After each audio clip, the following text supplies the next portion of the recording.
থেকে যদি সেক্ষেত্রে সত্যি সত্যি বিদ্যুৎ আনতে হয় কিভাবে আনবে? হাতে করে নিয়ে আসবে বোধহয় কোনো একটা পন্থা দিয়ে, আমি তো জানি না। কারণ সায়েন্স বলে, বিজ্ঞান বলে বিদ্যুৎ তো এরকম কোনো একটা মাধ্যমে ট্রাভেল করবে, তাই না?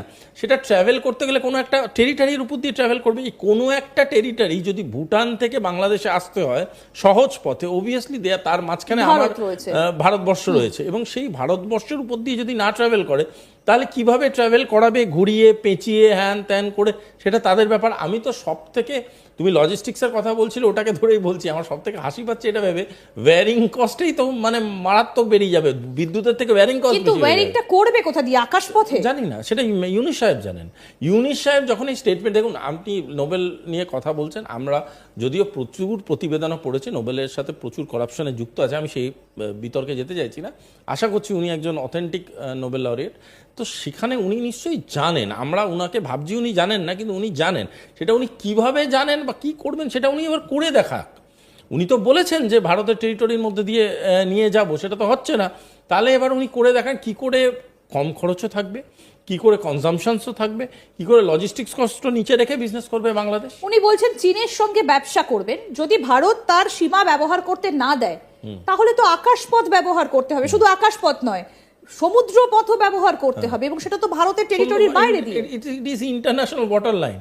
ইন্টারন্যাশনাল ওয়াটার লাইন চায়না ব্যবহার করতে পারেনি, যেটা উনার গুরুদেব তারা ব্যবহার করতে পারেনি প্রপারলি, উনি কি ব্যবহার করবেন? Is it easy? ভারতবর্ষের ওয়াটার লাইন আছে, ইন্টারন্যাশনাল ওয়াটার লাইন আছে, multiple country, multi dimensional water line আছে, সেখানে উনি চাইলেই করতে পারবেন। এটা কি মগের মুলুক? দেখো আমাদের মফস্বলে একটা কথা আছে, খুবই যখন কেউ বড় বড় কথা বলে এই করব সেই করব, তখন একটা কথা বলে সবই কি জয়নগরের মোয়া? আমরা সেই একই কথা বলছি। মানে এটা কি জয়নগরের না, চিকেন নেক কি জয়নগরের মোয়া মনে হচ্ছে?